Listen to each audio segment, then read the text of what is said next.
ओम शांति। ओम शांति। ओम शांति। आज बाबा कह रहा संपूर्ण स्नेही आत्मा हूँ, संपूर्ण स्नेही आत्मा हूँ। इसका हमें स्वमान लेना है कि संपूर्ण हूँ मैं, मतलब किसी भी हालत में हमें सबसे प्यार करना है। ये है संपूर्ण स्नेही का पहचान। और संपूर्ण एक बहुत सुंदर आज एक कहानी सुन रहे थे संकल्पों पर, कि एक व्यक्ति था, राह में चल रहा था, चलते चलते थक गया, शाम हो गया। एक पेड़ के नीचे थोड़ा सा सोचा आराम कर लेंगे, तो भूख भी लग गया। तो वो पेड़ था चमत्कारी, वहाँ जो भी संकल्प किया जाता था वो पूरा हो जाता था। तो वो व्यक्ति अचानक ही मन में आया कि इतना जोर से भूख लग गया, काश खाना मिल जाता ना तो अच्छा होता। अचानक देख रहा है कि बहुत थाली सजा हुआ खाना आ गया। उसने सोचा कि खाना कहाँ से आया, खाना खा लिया। फिर बोला कि पानी भी मिल जाता तो अच्छा होता, पानी भी प्यास लग रहा, पानी मिल गया। अब खा लिया, पेट भर गया, प्यास बुझ गया। उसके बाद उसको मन में व्यर्थ संकल्प आने लगा। क्या आया कि खाना आखिर दिया कौन, कहाँ से मिल गया हमको खाना, तो कहीं भूत ऊत तो नहीं है यहाँ। तो देखता है कि भूत सही में आ गया सामने। अब देख के डर गया वो भूत से, तो बोलता है तो भूत तो नहीं आ जाएगा, तो भूत सामने आ गया। अब वो डर गया पूरा। फिर बोला कहीं भूत हमको कुछ गलत ना कर दे, खा ना जाए हमको। और सही में वो भूत उसको खा गया। तो कहने का मतलब संकल्पों से सिद्धि हो रहा है।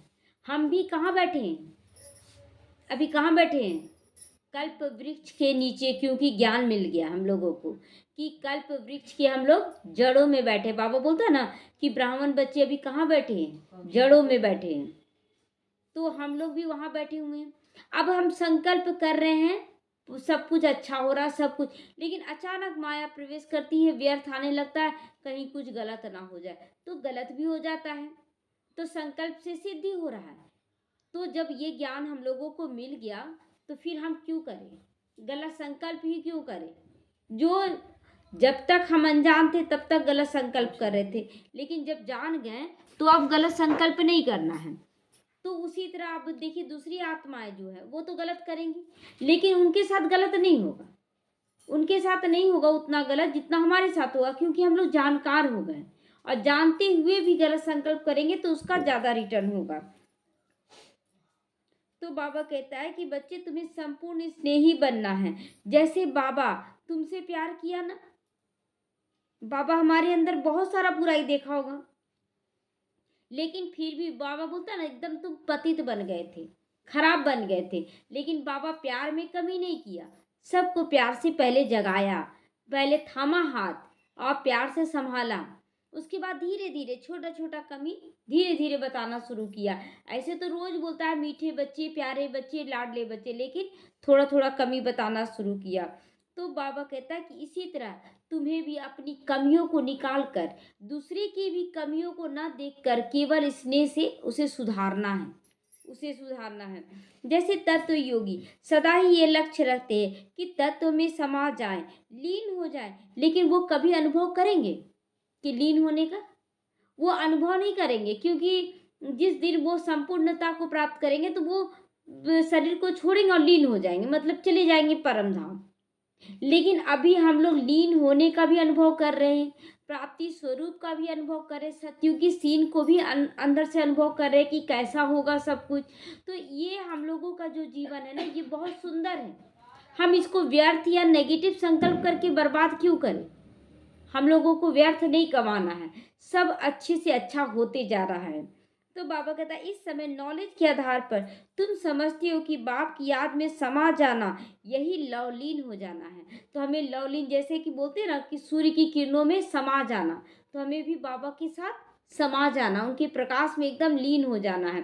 लीन होने का मतलब अस्तित्व खत्म हो जाना नहीं है, हमारा अस्तित्व है, लेकिन इतना ज़्यादा प्रकाश पड़ रहा है कि हम उसमें ढक गए हैं प्रकाश में। तो जब लव में लीन हो जाती हो, अर्थात लगन में मगन हो जाती हो, तो बाप समान बन जाती हो, और यही स्थिति तो बाबा को प्रिय है। तो बाबा कहते बच्चे, बाबा ने आपको सब कुछ पढ़ाया, अब बनना आपको पड़ेगा। बाबा कहता ना कि अब तो बाबा सब कुछ पढ़ा दिया, अब बनना आपको पड़ेगा। तो आवेश में लेकर अचानक कोई भी निर्णय नहीं कि पश्चाताप का कारण बन जाए। कोई भी निर्णय जब हम करते हैं तो आगे पीछे त्रिकालदर्शी बनकर पहले सोचिए, विचारे सही क्या है। देखिए, बाबा का श्रीमत तो एक्यूरेट है, लेकिन कहीं कहीं होता है ना कि हम लोग श्रीमत में थोड़ा सा मिक्सअप कर देते हैं। वो नहीं पाए, श्रीमत को एकदम एक्यूरेट रखना है। लेकिन बाबा क्या बोलता है ना कि जब गृहस्थ में हो तो बैलेंस भी युक्ति युक्त होकर उस श्रीमत को पालन करना है। युक्ति युक्त होकर, एक बार एक माता थी, वो पवित्रता में थी लेकिन गृहस्थ में थी, जबकि गृहस्थ में उनको भोजन बनाने का था नहीं, भोग बनाने का नहीं था। लेकिन जब भोग बनाई तो बहने भाई या ब्रह्मा बाबा भी भेजवाया संदेशी को कि ये कैसे मन से बनाई, क्या ये स्वीकार करने लायक है। तो बाबा पास संदेशी लेकर गई भोग, तो बोली कि हाँ, ये मन शुद्ध करके बनाई, ये मन को एकदम शुद्ध पवित्र करके बनाई है, इसे खाया जा सकता। मतलब ऑर्डर दिया, अगर कोई भी आत्मा शुद्धता से, पवित्रता से अगर वो भोग बनाती है तो उसे स्वीकार करने में, बाबा का दृष्टि देकर खाने में कोई हर्जा नहीं है। वो सीन बाबा इसलिए मर्ज किया ताकि हम लोग भी युक्ति युक्त होकर कहीं भी मैनेज कर सकते हैं। देखिए, ऐसे अब ये नहीं कि आप होटल जा रहे हैं, बिना लहसुन प्याज का खाना मिल जा रहा है, आप खा ले रहे हैं, नहीं, वो पवित्रता से नहीं बनाया गया है। लेकिन कहीं कहीं बहुत लोग पवित्रता से, जैसे भक्ति मार्ग में भी ना आप देखेंगे कि बहुत प्यार से बनाती है। इतना प्यार ना, उतना बाबा के बच्चों का भी प्यार नहीं होता होगा। इतना उन लोग रिगार्ड देकर कि प्रसाद बना रहे हैं, बहुत रिगार्ड रहता है। तो उस स्थिति में हमें निर्णय लेना है, ऐसा कुछ ना कर दे जिससे हमें पश्चाताप हो कि हम अगर ऐसा नहीं करते तो ऐसा होता। नहीं, सोच समझ कर हमें घर गृहस्थ में रखकर युक्ति युक्त ढंग से हमें सब जगह से निकलना है। तो बाबा कहता है कि इसके लिए विवेक पूर्वक निर्णय लेना जरूरी है, बुद्धिमत्ता मानी जाती। बाबा कहता है ऐसे समय में अगर आप सही निर्णय लेते हैं तो ये भी आपकी बुद्धिमत्ता। खा लिए, कोई बात नहीं, प्रसाद खा लिए। तो जैसे बहुत बच्चे, एक दो बार हम लोग भी बाहर गए, अब गए तो पार्टी में गए हुए थे। आप पार्टी में गए हुए थे, उस समय बाबा के ज्ञान में आए हुए थे, धारणा कर लिए थे, खाना पीना सब शुद्धता से कर लिए। अब ये इनका था ना, युगल का था कि हम इसको खिलाएं कुछ भी, मतलब खा नहीं रही है, कुछ तो खाएं। तो जो चीला बनता है ना बेसन का, पनीर डाल के उसमें प्याज वो सब डालता हालांकि, तो वो क्या किए कि पूरा उसे पुछवाएं, तावा को पुछवाएं और खुद बोले कि लाओ हम बनाएंगे। और खुद क्या किए, चीला बनाए और केवल उसमें पनीर डलवाएं। अब उस समय तो केवल मतलब लहसुन प्याज छोड़े थे ना, और तो वैसा कुछ नहीं सोचे थे। मतलब इतना था कि बिना लहसुन प्याज का कहीं भी मिल जाएगा तो खा लेंगे। उस समय शुरुआत में ये खुद बनाए, चीला बना बना कर अब एक पीस खा लिए, चलो उनका मन रख लिए कि चलो खा लेते। अब उनको लगा तो खा रही है तो चलो और बना के लाओ। उनको इतना खुशी लग रहा ना कि और बना कर लाए, 3-4 पीस वो लाए। हम बोले कोई बात नहीं, इनका मन तो खुश हो गया ना उस समय, और खुश हो गए, चलो खा लिए। इस तरह धीरे धीरे फिर धारणा में आए। जैसे पहले आइसक्रीम खा लेना, ये सब भी करते थे, खा लेते थे। लेकिन अचानक खांसी बढ़ गया, सर्दी बढ़ गया, अब एक बहाना मिल गया, नहीं अब हम नहीं खाएंगे, मेरा खांसी बढ़ जाता है, आवाज ऐसे हो जाता है। धीरे धीरे निकलते चले गए, युक्ति युक्त ढंग से निकलेंगे तो सब ठीक हो जाता है। लेकिन हम लोग अचानक कर लेते हैं, नहीं तो नहीं, और अंदर से लालच जा रहा, खा लेते तो अच्छा रहता है, ये अच्छा बना। पार्टी में चारों तरफ नजर दौड़ा रहे, इतना खाना बना, नहीं खा रहे, ये सब भी गलत है, ये सब भी गलत है। तो अगर आपका मन बुद्धि जा रहा ना तो वो विरोध का कारण बनेगा। तो बाबा कहता है कभी कभी विपरीत परिस्थितियों में अगर आप बुद्धिमत्ता से सही निर्णय लेते हैं तो इसमें बाबा भी छुट्टी देता है। लेकिन परिस्थितियों के वक्त गृहस्थियों के लिए जो अच्छे से चल रही है, त्याग तपस्या के बल पर चल रही, उनके लिए अभी आज बाबा बोला ना, ऐसे बोलता है कि नहीं हम क्या बिजनेस करोगे, क्या हम यही सब बताने आए हैं। लेकिन आज बाबा बोला ना कि बिजनेस ये सब मत करो, रॉयल बिजनेस करो जिसमें कोई खराबी ना हो। तो राय दिया ना, तो देने का मतलब बाबा पहले परखता है कि बच्चों की स्थिति क्या है, तब वो राय देता है। अब एक राय किसी के लिए दिया कि चलो कोई बच्चा बहुत अच्छे से चल रहा है, उसके लिए राय दे दिया। अब वही राय दूसरे भी बच्चे बोले, उसको राय मिला ना, वही राय मैं ले रही है। अब बुखार के लिए दवा लाते हैं तो तो क्या एक ही दवाई सबको सूट कर जाएगा क्या? एक ही दवाई तो नहीं। बुखार है उन्हें भी खाएगा, हाँ जिसको बुखार है वही खाएगा। हाँ, नहीं, अब जिसको मलेरिया है और किसी को टाइफाइड है, तो क्या एक ही दवाई? बुखार तो है ना। अब ये नहीं जान रहा कि टाइफाइड है कि मलेरिया है। अब बोले कि आपको बुखार हुआ था ना, आप ये दवा खाए थे, हम भी ये दवा खा लेंगे तो ठीक हो जाएगा, ऐसा थोड़ी है। तो बाबा बीमारी देखकर, स्थिति देखकर उसके बाद दवाई देता है कि हाँ बच्चे तुम ऐसा कर सकते हो।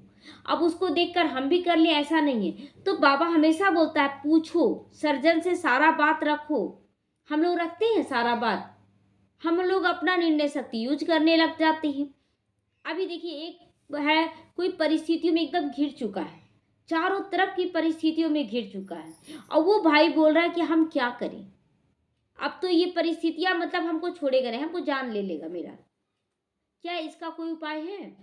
वो पूछ रही कोई उपाय ही नहीं है उन लोग। अब देखिए, जैसे कि हम लोग धरती पर हैं, धरती पर है, चारों तरफ सांप बिच्छू पड़ा हुआ, कहीं जगह नहीं आपको जाने का है। क्या जगह है? क्या है? जब आप धरती से अचानक कोई ऊपर टान ले तो आप बच सकते हैं ना, बच सकते हैं ना। चारों तरफ रास्ता बंद है, लेकिन अगर कोई ऊपर टान ले तो बच सकते हैं। तो इसका मतलब क्या हुआ? इसका मतलब अभी क्या करें? ऊपर कौन टानेगा? नीचे सांप बिच्छू है तो ऊपर टानेगा कौन? तो बाबा बोलता ना कि बच्चे, जैसी तुम्हारी स्थिति जो है उसमें अगर धारणा की शक्ति को बढ़ा लो, तो धारणा की शक्ति माना जो यहाँ पर जो लोग हैं वो तो अपवित्रता में है। आप जैसे ही पवित्रता में आते हो तो आपकी स्थिति ऊपर हो जाती है। ये धारणा ही आपकी स्थिति को ऊपर कर लेती है। तो यहाँ जो स्थूल रूप में आपके विरोधी है वो आपको कुछ भी नहीं कर सकते। ये पवित्रता एक सुरक्षा कवच है, मतलब आपको वहां से ऊपर बढ़ा देता है। नीचे से सांप बिच्छू आ रहा है, सीढ़ी में आ रहा है, सीढ़ी में आ रहा है सांप बिच्छू। आप जैसे ही एक सीढ़ी ऊपर चढ़ गए तो उसको दूसरा सीढ़ी चढ़ने में टाइम लगेगा, तब तक आप सीढ़ी में ऊपर में हैं। लेकिन जैसे ही आप नहीं चढ़ने लगेंगे तो फिर से सांप बिच्छू तो ऊपर चढ़ेगा ना, फिर आगे वाला सीढ़ी में आ गया, फिर आपको डर बन गया कि हमको काट लेगा, आप क्या करें? अरे आगे बढ़ जाओ। तो धारणा को बाबा ढकेलता है, इसी को बोलता है बाबा ना कि तुमको ढकेलना पड़ता है। तुम अगर खुद से कर लो तो तुमको ढकेलना नहीं पड़ेगा। तो हर जगह निर्णय शक्ति को यूज करे, परिस्थिति आएगा, लेकिन आप सोचे कि अब हमको क्या करना है, अब हमको क्या करना है, तो आप उससे बच सकते हैं। आपका बाल विवाह का कुछ भी नहीं होगा। तो आज वो भाई जो है वो पूरी तरह से परिस्थितियों में घिर चुका, उसके सामने कोई उपाय नहीं। उसको बोले कि संपूर्ण पवित्रता में आओ, तो बोला 6 महीने से है। उसको बाबा 3 बार निकाला, उस भाई को ना बाबा 3 बार बचाया है और कुछ भी नहीं हुआ, बाल विवाह का नहीं हुआ। लेकिन वो पवित्रता को बार बार भंग कर देता है, और उसके बाद जब परिस्थिति बढ़ता है ना तो फिर 6 महीना से पवित्रता में आ जाता है। ये कैसा है? ये धोखा देना हो रहा ना। और आज वो बहन बोल रही है ना कि नहीं हम तो इतने दिन से पवित्रता में, लेकिन मुरली सुनना बंद, मेडिटेशन करना बंद, सब कुछ बंद कर दी, तो फिर बाबा बाबा करने से थोड़ी कुछ हो जाएगा। आपको तो हर चीज का फॉलो करना होगा ना बाबा के अनुसार। तो ये बहुत सूक्ष्म है जो आपको सुरक्षा कवच दे रहा है, लेकिन बच्चे नहीं समझ पाते ये सब बात, केवल सोचते हैं कि बाहरी धारण। तो बाबा कहता है कि प्रत्येक कार्य को अच्छी सोच से करना चाहिए, मगर जब कार्य अच्छा हो तब ज़्यादा सोचना भी नहीं चाहिए। वो आदमी जो पेड़ के नीचे बैठता है वो ज़्यादा सोच।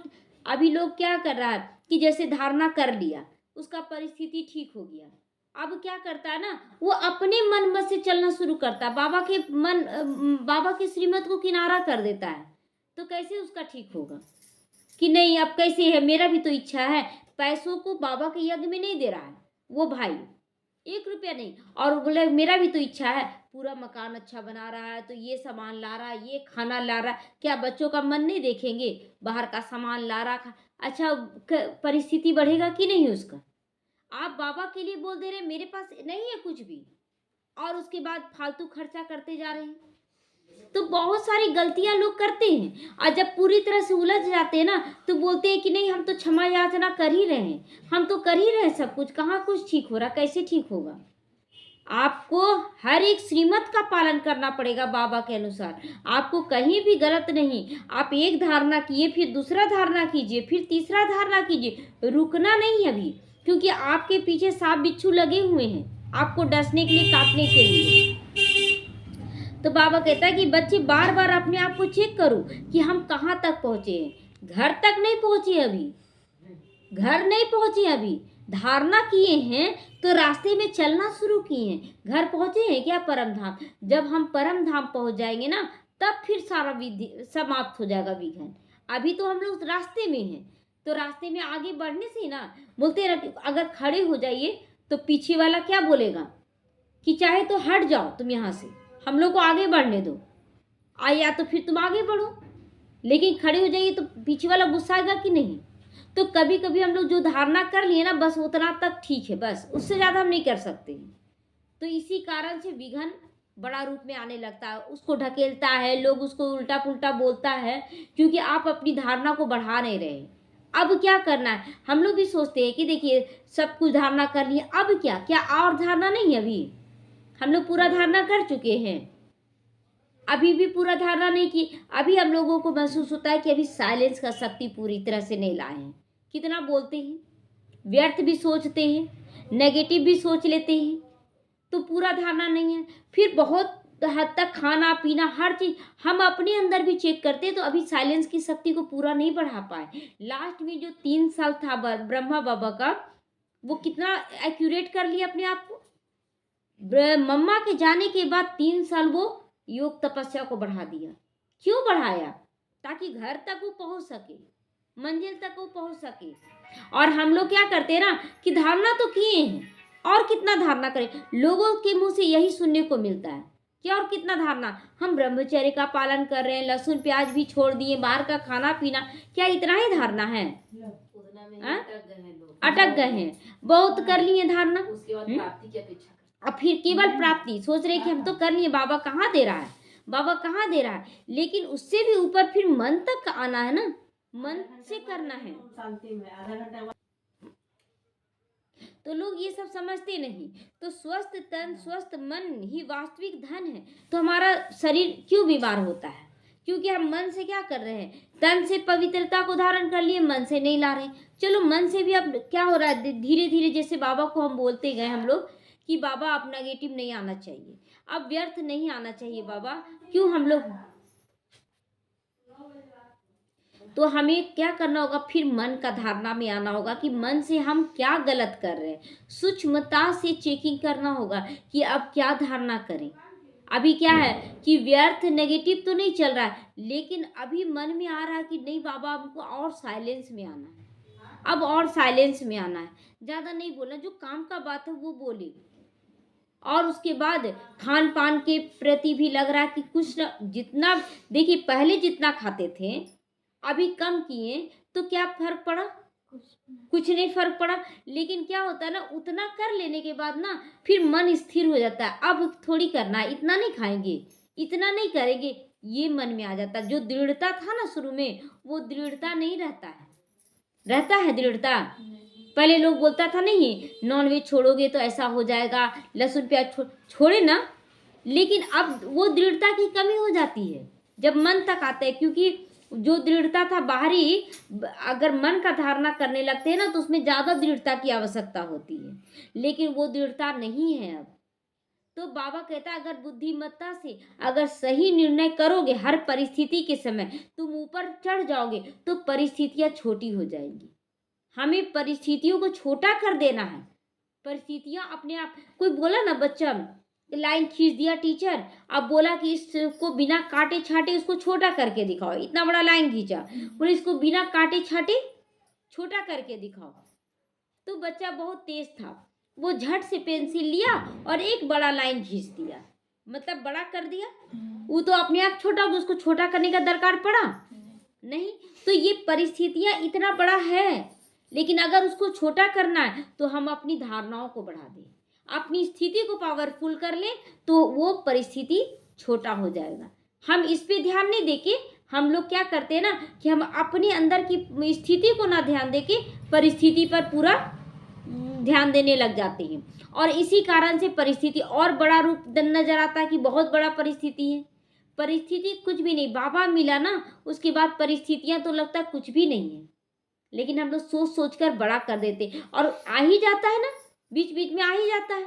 और आ जाता है तो उस समय फिर जब पार होता है तो मन में आता है बेकार ना इतना सोचे, इतना गलत किए।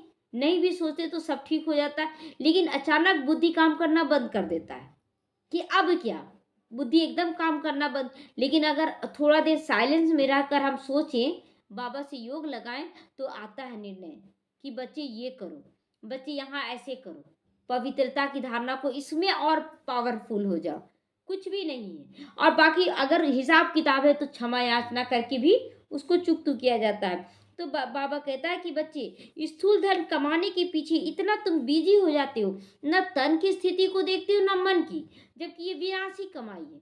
क्या करते, ज्यादा कमाई होने लगता है तो तन मन सब लगा देते हैं, फिर बाबा को भी भूल जाते हैं। पहले क्या होता है कि जब धन नहीं था तो बाबा बाबा बहुत कर रहे थे, जब बाबा में जुड़े तो धन का कमाई का रास्ता खुलने लगा, अब सारा ध्यान हम उसमें लगा दिए, तो फिर क्या हो गया, बाबा से तो दूर हो गया ना।